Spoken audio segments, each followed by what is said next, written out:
Okay guys, this is Spyderco Paramilitary 2, and this is DLT Trading exclusive in M390, and M390 is arguably one of the best powdered metal steels on the market. Extremely high wear resistance, has a decent level of toughness. These blades, from what I've been reading on the forums and stuff, have been heat treated really well. They've really gotten the maximum out of M390. There's some controversy, on the web right now regarding M390 and CTS 204P, which is the Carpenter Steel's counterpart, and then also CPM 20CV, which is Crucible's version of this particular type of steel, not being run hard enough. And Spyderco, from what I've been reading and the information that I've come across, people are saying that they believe that these knives are run around 62, 63 Rockwell. If that's the case, you're going to notice the difference between M390 that's 58 or 59. I believe that it's a steel that needs to be probably run 61, 62 HRC for the final hardness, based on the information I've read on M390 and whatnot. You're not quite getting the right balance of properties. I mean, metallurgy and heat treatment and stuff like that, is a really complicated process, but depending on what they do with it, certain constituents in the metal, carbon and chromium and vanadium and stuff like that, they, depending on the temperature, at which they austenitize the steel and everything else, certain amounts of those trace elements go into solution and form carbides, and depending on what they do, that can end up, performing very differently in one knife versus another. So the old saying, the cake is in the bake, really applies to steels. It's kind of like bread dough. You've got base ingredients, you mix them together.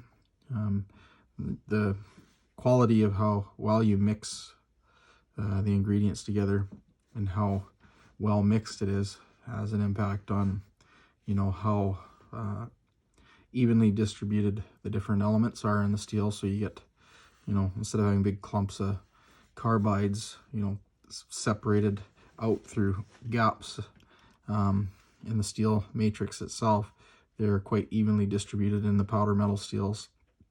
And, that aids in toughness. It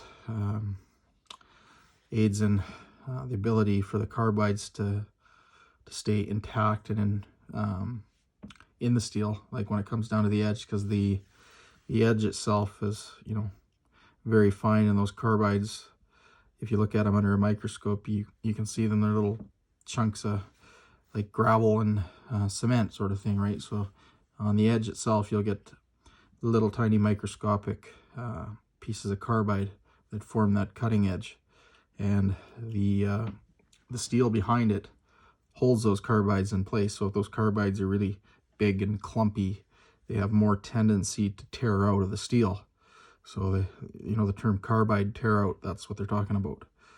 So depending on how it's heat treated, how fine grained the steel structure is, really has it plays a big factor in how that carbide tear out and stuff happens or doesn't happen.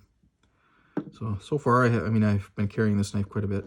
It's performed normal everyday EDC type tasks, cutting open envelopes and breaking down boxes and stuff like that. It started to lose a little bit of that edge, but it touched up quite nicely on the leather strop. So, which is sometimes you can't always. Sometimes it's hard with these, right? Depending on the way they're ground, to get that edge touched up on the strop without actually rolling it over, or getting too much of the strop on the shoulder versus the edge. This is an easy blade to strop compared to some. But yeah, I quite like it. I like the militaries and the paramilitaries. So the Paramilitary 2, the lock is on the back here. And the militaries have a compression lock in there. Good little knife. It's you know, fairly thick stock. All the Spydercos have a really fine distal taper and a full flat grind, so they cut really well. A lot of people like them, and for good reason. They definitely have really good cutting performance and edge geometry. Anyways, I hope you liked the video. Please like and subscribe to my videos if you do. Thanks for watching.